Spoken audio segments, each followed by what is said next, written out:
الحمد لله وحده والصلاة والسلام على من لا نبي بعده أما بعد أعوذ بالله من الشيطان الرجيم بسم الله الرحمن الرحيم والموفون بعهدهم إذا عاهدوا والصابرين في البأساء والضراء وحين البأس أولئك الذين صدقوا وأولئك هم المتقون. ایک بنیادی وجہ ہے وہ یہ ہے کہ سنانے والا سننے والوں کو دیکھے، سننے والے سنانے والے کو دیکھے. یہ جس میں آ جاتا ہے توجہ قائم رہنے کے لیے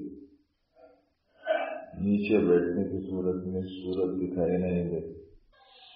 نتیجے میں جن میں دلچسپی ہے سن لی، جن میں دلچسپی نہیں ان کے لیے متوجہ ہونے کا کوئی دوسرا ذریعہ سوائے اندر کی دلچسپی کے نہیں رہتا. ذرا اوپر بیٹھنے کی صورت میں ایک دوسرے کو جب دیکھتے ہیں تو ایک دوسرا ذریعہ بھی توجہ کے قائم کرنے کا ہوتا ہے. یہ مطلب نہیں ہوتا اوپر بیٹھنے کا کہ اوپر بیٹھنے والا نیچے بیٹھنے والوں سے اعلیٰ ہے افضل ہے. یہ نہیں، اتنے ہی ایک سے بڑھ کے انتظام کے تحت میں کوئی کام کسی بھی دنیا ہو جائے. اللہ تعالیٰ کا نظام کچھ ایسے ہی سب سے بنیادی کام پارٹی میں دل کا ہے، بیچ میں ہے، اس پر نہیں. تعالیٰ جل شانہ کا ایک نظام ہوتا ہے، کسی کے دل میں کوئی کام ہوتا ہے. باقی یہ ہے روزگار عالم کے نزدیک کون کیسا ہے وہی کام. بہت سے لوگوں کو لوگ معمولی سمجھتے ہیں، اللہ کی نگاہ میں ان کا بڑا مقام. بہت سے لوگوں کو لوگ بہت بڑا سمجھتے ہیں، اللہ کی نگاہ میں ان کی کوئی حیثیت نہیں. تعالیٰ ہی اپنے کرم سے ہمیں ابدی عزتوں سے سرفراز فرمائے اور ہر طرح کی ذلتوں اور رسوائیوں سے دونوں جہان میں محفوظ رکھے. ایک عجیب بات حضرت رحمۃ اللہ علیہ کے خلیفہ حضرت دت صاحب رحمۃ اللہ علیہ فرمایا کرتے تھے. شخص درس قرآن فجر کے بعد ان کے ذمہ رہتا تھا سلسلے کے جوڑ میں کرسی پہ بیٹھ کے بیان کرتے یوں کہتے کہ آپ لوگ بظاہر نیچے بیٹھے ہوئے ہیں مگر ہر ایک کو اجازت ہے کہ وہ آگے دیکھے کہ میری آنکھ میں وہ ہے کہ نہیں. بولنے والے کی آنکھ میں بیٹھے ہوئے ہوتے ہیں، اتنے پیارے ہوتے ہیں. سننے والے جو ہوتے ہیں اتنے پیارے لوگ ہوتے ہیں کہ بولنے والے کی آنکھ میں بیٹھے ہوئے ہوتے ہیں. یقین نہیں آ رہا تو آگے دیکھ لو، آپ بھی دیکھ سکتے ہیں، دیکھ سکتے ہیں.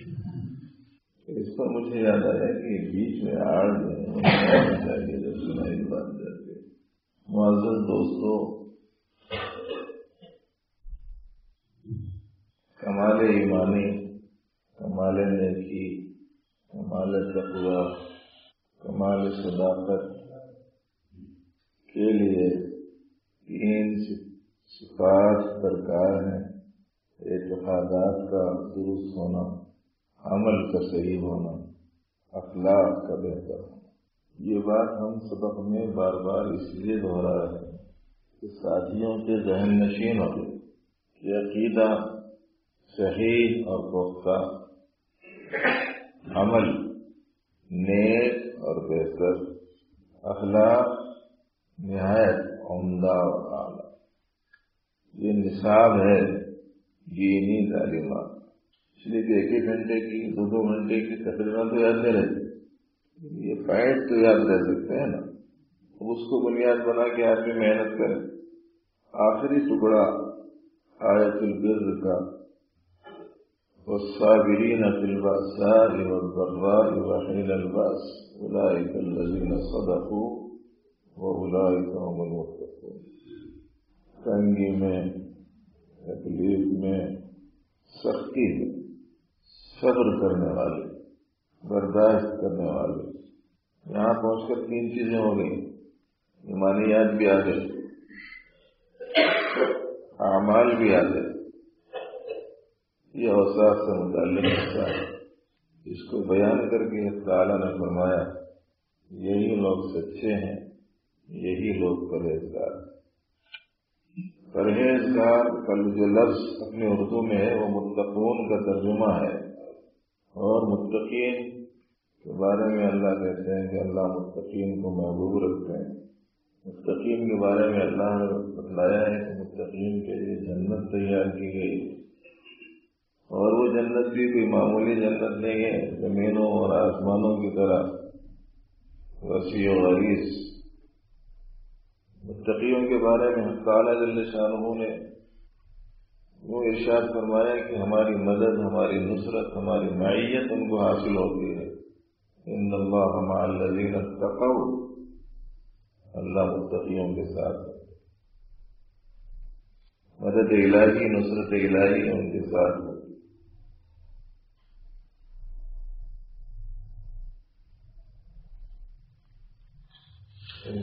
تعالیٰ جل شانہ نے وہ ارشاد فرمایا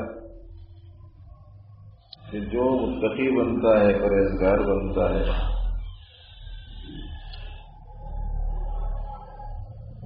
اللہ تعالیٰ اس کے لیے راہیں کھول دیتے ہیں اور ایسی جگہ سے اس کو ضروریات مہیا کرتے ہیں جہاں سے اسے گمان بھی نہیں۔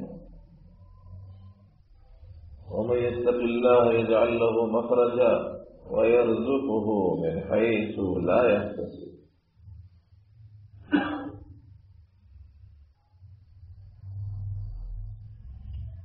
اس صفت تقویٰ کو اپنے اندرون میں پیدا کرنے کے لیے خاص طور سے صفت صبر پر محنت کرنا۔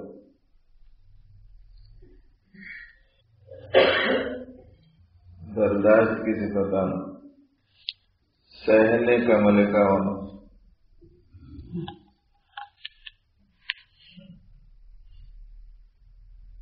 اپنے آپ پر قابو پانے کا حوصلہ ہونا، کسی چیز پر جمنے کی ہمت ہونا، کسی چیز سے رکنے کا اہتمام ہونا، یہ سب صبر ہے۔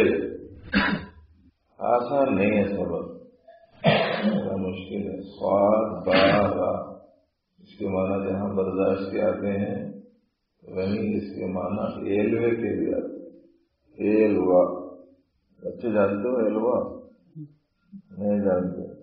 یونانی میڈیسن میں دوا صاحبوں کے پاس جا کے بولو 10 روپے کا 5 روپے کا ایلوا لایا تو ذرا سا اس میں سے توڑ کے زبان پہ رکھ دو، سمجھ میں آیا تھا ایلوا کیا۔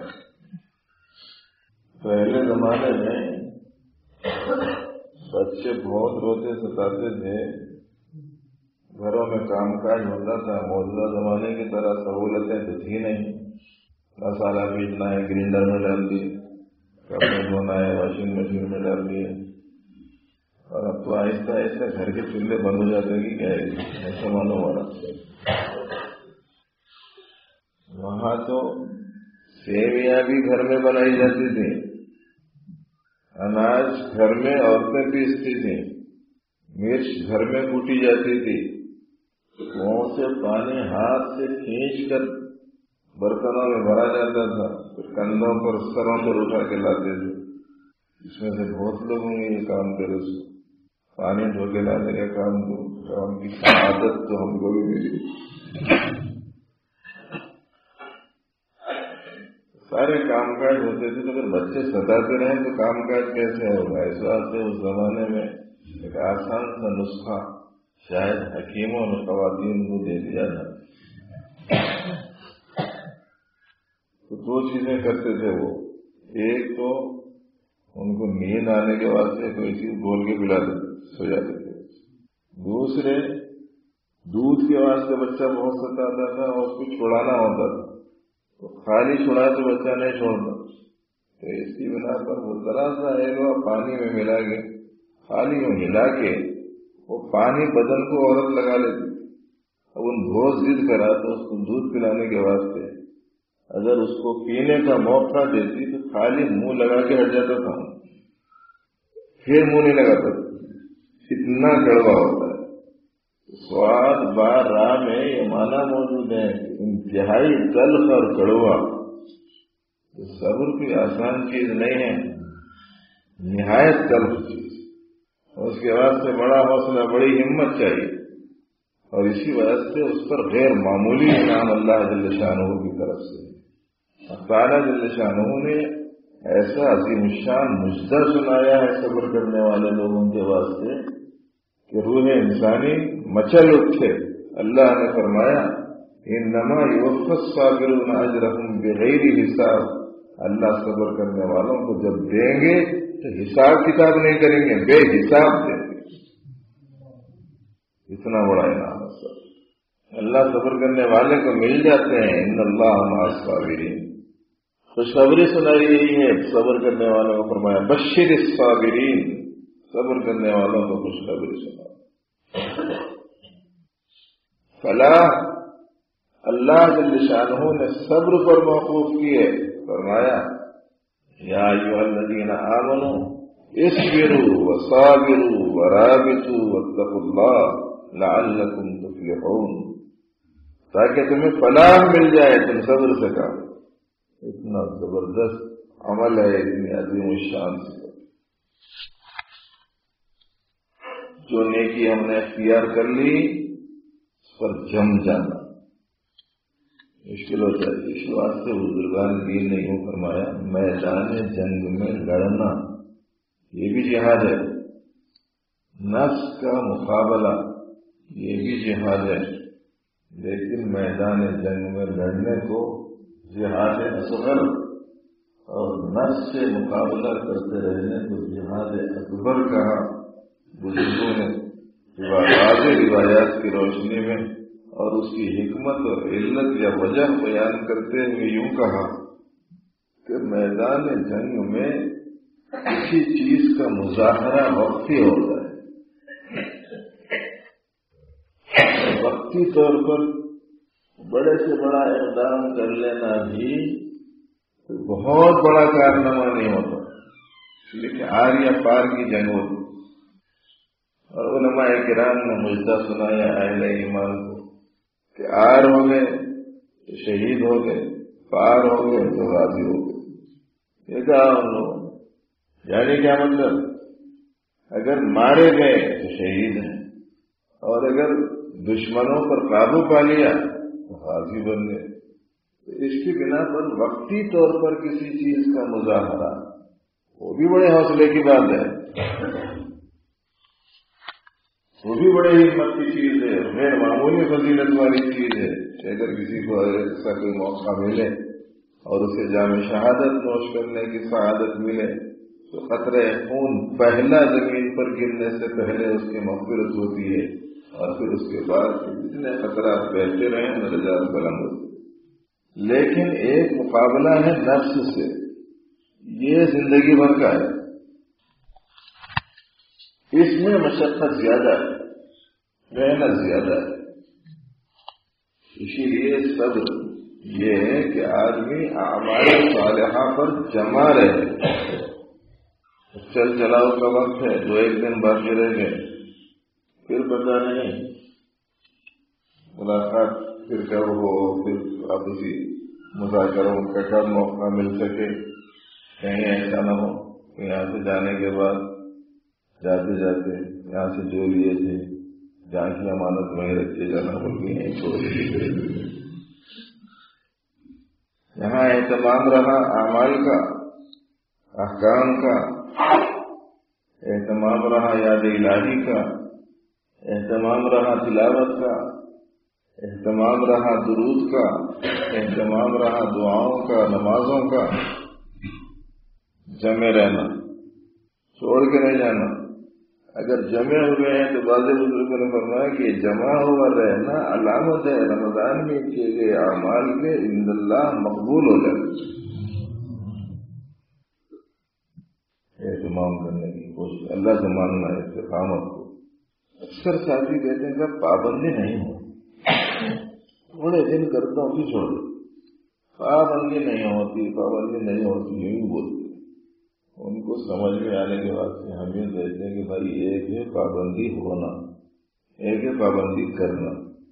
تعلیم جو دی جاتی ہے وہ پابندی کرنے کی دی جاتی ہے، پابندی ہونے کی خبر نہیں دی جاتی، پابندی کرنے کی تعلیم دی جاتی ہے۔ جو چیز کرنے کی ہے وہ چیز ہونا وہ تو کیسا ہو جائے گی؟ نہیں آیا؟ نزاکت سمجھ میں نہیں آئی؟ نزاکت سمجھے بات، ہم کو کہا جاتا ہے پابندی کرو، ان کے تو پابندی ہو نہیں رہی، ہونے کی رہتی تو کرو بول کے بولنے کی ضرورت ہے ہوتی تھی۔ بس اتنا ہے کہ اپنے اپنے حالات کے حساب سے جو فرائض و واجبات ہیں اس میں تو کوئی کمی نہیں کر سکتے۔ جو زائد اعمال اپنے کو کرنے کے ہیں وہ زائد اعمال میں بہت زیادہ اعمال کو طے کر لینے کے بجائے مختصر سے کچھ اعمال، تھوڑا سا وقت اعمال نافلہ کے لیے متعین کر کے اور اس کی پابندی کرتے رہے۔ فرائض و واجبات میں تو کمی کا تو سوال ہے، پوری دنیا کے مولوی مل کے کسی کی نماز معاف نہیں کر سکتے، نہ دل اور جسم دونوں کی نماز کو چھوڑ کر خالی دل کی نماز بنا سکتے۔ تو فرائض و واجبات میں کمی نہیں، فرائض و واجبات میں ہم کمی نہیں کرنے کے باوجود ہمارے فرائض و واجبات میں بڑی کمی رہ جاتی ہے۔ بات سمجھا؟ اچھا، ہم کو فرائض و واجبات میں کمی کرنے کی اجازت نہیں ہے، ہمارے اپنے حساب میں ہم فرائض و واجبات میں کمی نہیں کر رہے ہیں، تب بھی ہمارے فرائض و واجبات میں بڑی کمی رہ جاتی ہے۔ پتہ نہیں سمجھ میں آیا کہ نہیں آیا؟ ابھی نہیں پلے پڑا بات ساتھیوں کے، بھائی نماز تو ادا کر لیے، فرض نماز ادا کر لی، جیسا ادا کرنا چاہیے ویسا کرے، کمی رہ گئی کہ نہیں رہ گئی؟ یہ جو فرائض و واجبات میں کمی رہ جاتی ہے، اللہ تعالیٰ جل شانہ نفل اعمال کی برکت سے اس کمی کو پورا کرے، اسی لیے تمام اعمال نافلہ کرتے ہیں۔ تو اعمال صالحہ پر جمے رہنا یہ بھی ایک سبب ہے۔ دوسری چیز اعمال سیئہ سے رکے رہنا، یہ بھی ایک سبب ہے۔ برے اعمال سے بچے رہنا، رکے رہنا۔ اب یہاں رہنے تک ماشاءاللہ گانا نہیں سن، تصویریں نہیں دیکھ رہے، نہ غیر متحرک تصویریں دیکھ رہے ہیں نہ متحرک تصویریں، یہاں سے نکلتے وہ سور کا بھی دکھنا شروع ہو جاتا ہے، یہ سور کا بھی دکھنا شروع ہو جاتا ہے۔ نہیں چاہنے کے باوجود کانوں میں گانوں کی آوازیں پڑتے رہتی۔ اب آپ بولیں گے صاحب گانوں سے بچنا بول کے بول رہے ہیں، بازار میں جانا پڑتا ہے، گلی کوچوں میں جانا پڑتا ہے، یہاں جانا پڑتا ہے، باہر جانا پڑتا تو کان میں پڑتا ہی پڑتا ہے، اس صورت میں کیا کرنا، کیسا بچنا کرنا؟ تو اس سے بچنے کا طریقہ بھی یاد ہے۔ جو آواز کان میں پڑ رہی ہے اگر اس کی طرف توجہ نہیں کرے تو گناہ سے بچ گئے۔ کیا بول رہا ہے بول کے توجہ کرے تو گناہ میں پڑ گئے۔ اور جو سننے میں نیند تو نہیں آ رہی، ان کا غلبہ ہے تو چھوڑ دیں گے، ورنہ ہمارے امام صاحب کا مسلسل اعلان روزانہ چلتا 6:20 سے پہلے آپ کو اشراق نہیں پڑھنا، اور 6:20 کے بعد سے ابھی پورا آدھا گھنٹہ ہے۔ اور آپ لوگ اگر بے توجہ سے بیٹھے، مجھے لمبی گفتگو کرنا بہت مشکل ہو جائے، توجہ سے سنے تو آدمی لمبی بات بھی کر سکتا ہے۔ اس واسطے ہم نے کہا ہے کہ بھائی فجر کے بعد کی مجلس میں توجہ سے سننے کی کوشش کرنا ہے، ایک دوسرے کی طرف متوجہ رہنا، تھوڑا سا مجاہدہ بھی ہے اس میں، ان کے تقاضے کو دبانا، آرام کے تقاضے کو پورا کرنے سے رکے رہنا، طبیعت پر پیش آنے والے بوجھ کو برداشت کر لینا، سہ لینا، یہ بھی طبیعت کا اور صفت صبر کو پیدا کرنے کا ایک ذریعہ ہے۔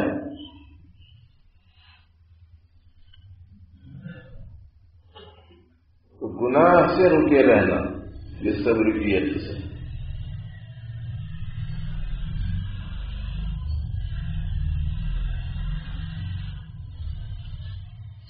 بڑی اہمیت ہے ان چیزوں کی یاد رکھنا. گناہ سے بچنے کی اہمیت زیادہ ہے نفل نیک عمل کرنے کے مقابلے. شریعت پہلے تزکیہ ہے بعد میں تحلیہ.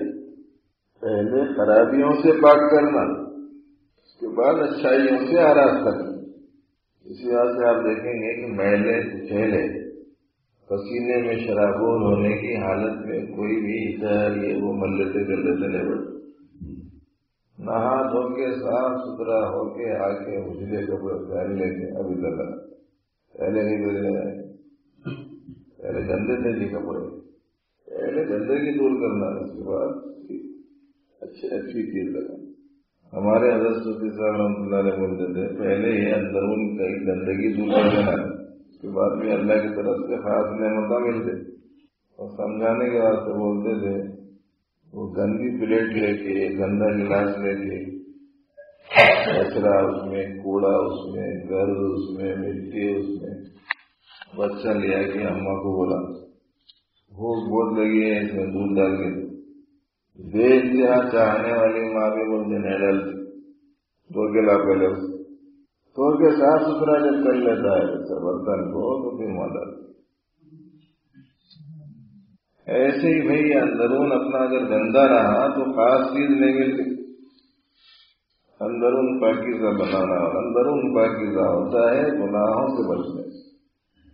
اس لیے کہ گناہ کے کرنے میں بھی محرک اندرون میں ہے نیکی کے کرنے میں بھی محرک اندرون میں ہے. واسطے مسئلہ بہت زیادہ اہم ہے آدمی کے اندرون کا اور باطن. بعض ساتھیاں کہتے ہیں سب وہ وظائف کے لیے اور آپ کے لیے اسکار کے لیے زیادہ وقت نہیں ملتا مصروفیت ایسی مشغولیت ایسی ان سے کہہ دیتے ہیں کہ بھائی ٹھیک ہے کچھ نہیں ہو سکتا تو 5 وقت کی نماز پڑھو گناہ سے بچو بس کا کام کرو. کہہ کے گناہ سے بچنا ہاتھ کے پاؤں کے آنکھ کے کان کے زبان کے دل کے دماغ کے سب گناہوں سے بچو. دل کا گناہ کیا دماغ کا گناہ کیا ہاتھ کا گناہ پاؤں کا گناہ تو معلوم نہ چلو کسی کو مار دیا ہاتھ کا گناہ ہو خراب جگہ جانا شروع کر دیا پاؤں کا گناہ ہو نامحرم کو دیکھ لیا ہاتھ کا گناہ ہو گانا سن لیے کانوں میں گناہ ہو گیا. غیبت کر لی کان تشنی لان تان کی برا بلا کہنا شروع کیا گالی گلوچ کر لی جھوٹ کہہ دیا زبان کا گناہ ہو. دل کا گناہ دماغ کا گناہ خراب باتوں کو سوچنا دماغ کا گناہ ہے. خراب باتوں کا ارادہ کرنا دل کا گناہ. گناہوں سے اپنے آپ کو تو گناہ سے رکے رہنا صبر کی ایک قسم ہے. اور اس کے علاوہ مصائب و آفات میں تکالیف اور بیماریوں میں نامرضیات کے حالات میں اپنی پسند کے خلاف والے حالات میں برداشت کرے. یہ صبر کی تیسری قسم. جو ناگوار حالات اپنے کو پیش آتے ہیں ان کو برداشت کرے اللہ کی طرف سے سمجھتے ہوئے امید ثواب رکھنا گلہ شکوہ نہیں. اللہ تعالیٰ کو معلوم ہے کہ بندے کو کون سے حال میں رکھنے میں مصلحت. بہت سی چیزیں ایسی ہوتی ہیں کہ ہم کو اچھی نہیں معلوم ہوتی حالانکہ ہمارے یہاں میں اچھی رہتی. بہت سی چیزیں ایسی ہوتی ہیں کہ ہم کو اچھی معلوم ہوتی ہیں حالانکہ ہمارے یہاں میں اچھی نہیں رہتی. ڈاکٹر صاحب کڑوی دوا دے دیتے ہمارے کو اچھی نہیں معلوم ہوتی.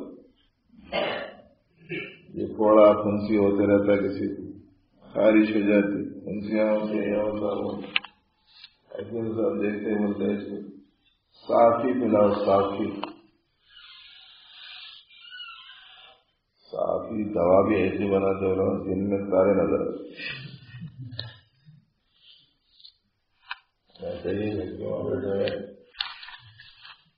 قدر کڑوی اس قدر فرق کے کچھ وقت بہت ناگوار ہوتا ہے مریض